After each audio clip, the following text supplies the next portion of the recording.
ya, orang-orang asli pribumi yang kehilangan jati diri bangsanya lebih memuja-muja orang yang nggak jelas, yang nggak beradab, yang tidak berakhlak.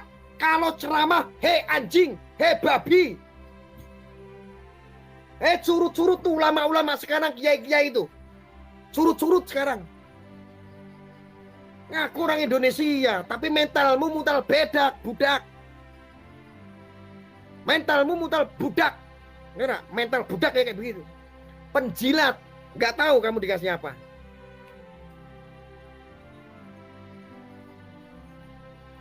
Bisa takut. Ya. Siapapun, kalau seandainya ada para tokoh-tokoh NU yang tidak sepakat dengan hasil penelitiannya Kiai Imaduddin, ya Anda maju. Nggak usah malah gemposin. Ini sudah terlanjur mencuat. Ini butuh jawaban, butuh kebenaran. Agar apa? Kami nggak lalah. Kenapa? Kami ini selama ini tunduk dan patuh karena beliau itu adalah cucu Nabi. Mengalir dalam tubuhnya darah Rasulullah.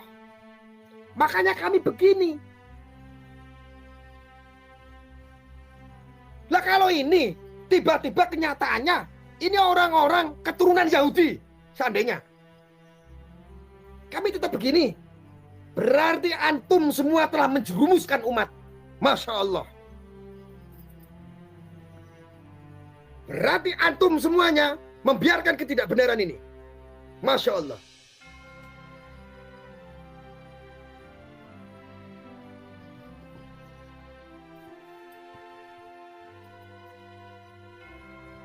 Kompak apa enggak? Kompak apa enggak? Ini sudah 1000 orang. Ini sudah 1000 pasukan mengawal. Ya. Saudara-saudaraku pribumi siapa enggak? Selama ini kita cuma jadi penonton. Mereka ngosek-ngosek, mereka sok berkuasa, mereka sok ngatur-ngatur. Bahkan Allah sendiri diatur sama mereka. Kenapa kok bisa begitu? Karena terlihat suci. Gimana gak terlihat suci? Dalam tubuh mengalir darah Nabi. Gara-gara si celeng bahar itu, semua habaib kena dampaknya. Semua habaib menjadi marwahnya hancur. Gara-gara apa? Celeng bahar itu. Lalu kenapa habaib pada diam? Menghadapi satu orang itu. Kenapa gak ada yang berani seolah-olah? Seret. Para habaib harusnya datangi itu yang namanya bahar. Datangi, seret, bawa ke panggung, bikin klarifikasi. Sebetulnya selesai. Kenapa kayak diam? Takut. Kalau bahar itu menurut Balawi dianggap sebagai oknum, bikin statement dong.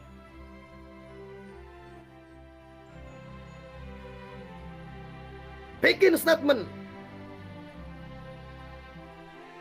Siap kok bagus, alhamdulillah. Kompak semuanya. Gak usah takut. Ini celeng-celeng ini sudah dalam pengawasan intelijen semua. Ini nanti bahaya. Kalau itu orang-orang celeng-celeng bersorban itu masih dianggap suci, ini membahayakan, mengganggu stabilitas politik 2024. Saudara. Paham? Saudara masih ingat? Celeng-celeng bersorban itu memprovokasi umat? Madura sekian ribu orang meluncur. Kalimantan sekian ribu orang meluncur. Sumatera, Lampung, Palembang, tempatnya Umar meluncur. Kumpul di Jakarta, bikin masalah apa enggak? Bikin masalah. Pulau kami diinjak-injak. Masih ingat gak kalian? Kau pikir intelijen diam? Kelompok siapa yang seperti itu? Ya kelompok-kelompok itu yang menjual umat demi politik, saudara. Yang dapat duit dari Bohir siapa? Ya intelektualnya seperti Bahar. Makanya Bahar mobilnya mewah. Karena apa? Yang terima duit dari Bohir adalah Bahar. Umatnya diracuni. Hei, ini adalah panggilan jihad. Katel. Panggilan jihad kok. Modal nasi bungkus. telek. Kau pikir TNI Polri diam? Cuma nih orang-orang ini licik, gampang sekali membolak-balikan fakta. Ketika dikritik oknum-oknumnya, ikut-ikutan. Ini mereka sedang tidak, ini orang-orang tidak suka para habaib.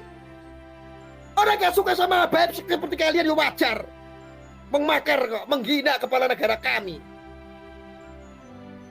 Saya itu sudah kenyang, kami sudah kenyang distigmakan sebagai pembenci habaib.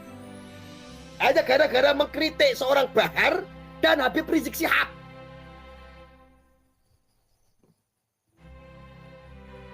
Lu kalau nggak berani mengkritik, diam.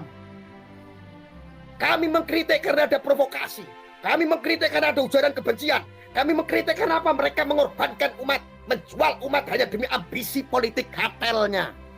Itulah celeng-celeng bersorban, saudara.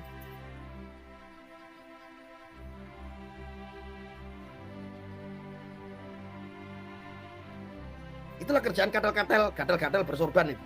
Celeng-celeng bersorban. Ngomong apa nih? Wes terjadi kok.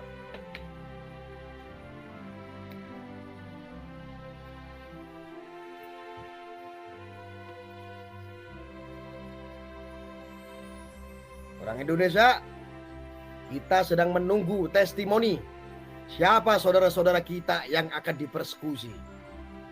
Itulah untuk mempermudahkan nanti kelak pembubaran itu. Kalau ada persekusi sekali lagi kita akan ramaikan, bubarkan itu. Ini sedang ditunggu itu. Saat ini sedang ditunggu, saudara. Makanya kita nunggu umpannya ini dari tadi, dari kemarin ini nggak ada yang persekusi nih. Entah teman kita siapa. Setelah Mbah Dowi dipersekusi, saatnya. Siapa lagi yang mau persekusi? Kita mau sudah siap ini. Biar semuanya nyampe kemana-mana. Biarin. Negara biar melek.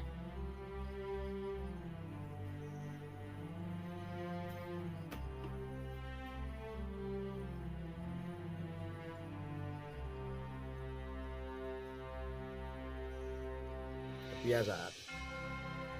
Nah, ini kenapa saya itu kadang-kadang itu marah.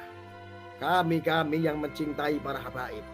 Kami-kami ini yang menjaga marwah para habaib. Makanya ketika ada satu oknum habib seperti Celeng Bahar, kami marah karena apa? Dampaknya hari ini semuanya merasakan. Semua habaib menjadi rusak marwahnya hanya gara-gara Celeng satu itu. Lu tetap bela-bela. Budak. Ujaran kebencian, lu bela. Ada cabul, lu bela. Makar terhadap kepala negara, lu bela. Gak ada baik-baiknya sama sekali. Kami di sini mengkritik karena tabiat-tabiatmu tidak sesuai dengan akhlakul karimah. Kamu stigmakan. Engkau adalah pembenci habaib, raimu. Kami cium bolak-balik tangannya, ketemu habaib, rangkulan.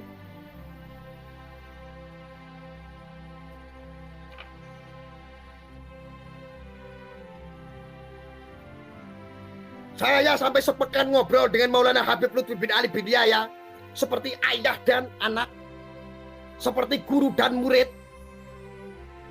Karena begitu luhurnya, begitu mulianya ilmu beliau, makanya dimuliakan sama Allah. Mangkemmu sebagai pembenci habaib, lu statement seperti itu adalah status propaganda, menipu umat. Contoh begini, itu yang namanya Fuad Pleret, dia adalah pembenci habaib. Woi umat, tujuannya apa? Supaya umat Islam bisa dipinjam tangannya biar emosi kepada Gus Fuad Pleret. Faktanya adalah kemarin terjadi dia dipersekusi. Sama siapa? Sama si Aris, orang Jogja. Dia persekusi bawa Habib satu. Dia bawa Habib. Dampak dari apa? Dampak dari teriakan itu, celeng-celeng bersorban. Ada statement lagi. Itu yang namanya Arya, itu yang namanya Fuad, itu namanya Imaduddin. Mereka adalah pengadu domba. Mengadu domba antara kiai dan habaib. Ingat, Itu adalah statement-statement propaganda. Meminjam tangan umat supaya umat emosi. Biar datangin Arya, biar datangin Kiai Fuad, biar datangin Kiai Haji Madudin.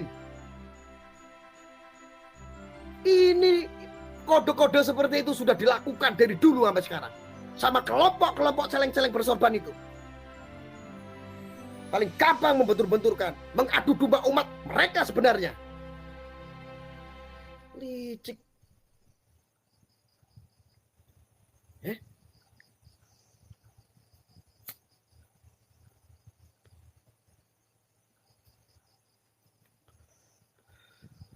Biar engkau para TNI, Polri, biar tahu Anda. Dari kelakuan-kelakuan celeng bersorban sudah melahirkan banyak yang terpapar radikal. Berapa juta orang menjadi terpapar radikal. Berapa juta orang itu sudah terpapar hanya gara-gara apa? Kelakuan-kelakuan celeng bersorban.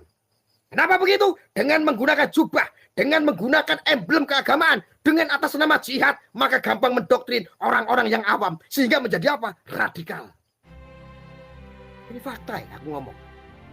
Aku gak apa nih. Untuk Indonesia apa nih? Bukan untuk agama. Agama urus aku sama Allah. Ini untuk Indonesia.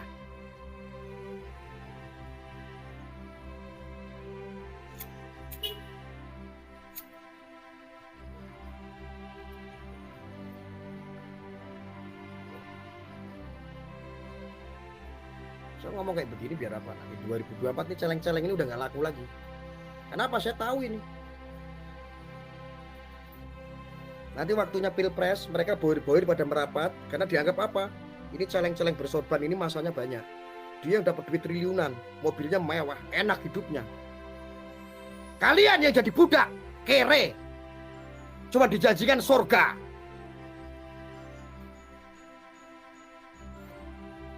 Kadang-kadang atas nama jihad, ente masih patungan. Jihad harta, jihad nyawa. Lu mau perang sama siapa? Indonesia damai. Lu kemana saja ketika dulu perang? Apakah ada kelompok-kelompok ente? Tidak ada. Di saat Indonesia damai, lu mau perang. Perang sama siapa?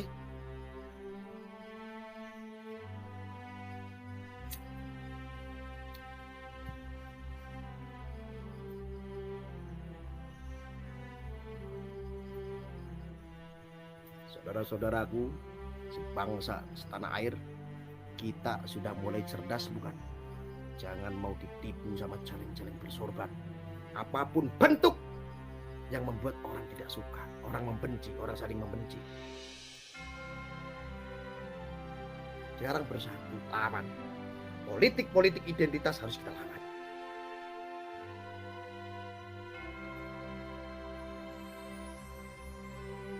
Ada yang komen seperti ini. PBNU Gus, ya Gus Nusron, Gus Miftah sudah menyuruhkan hentikan Gus. Oh,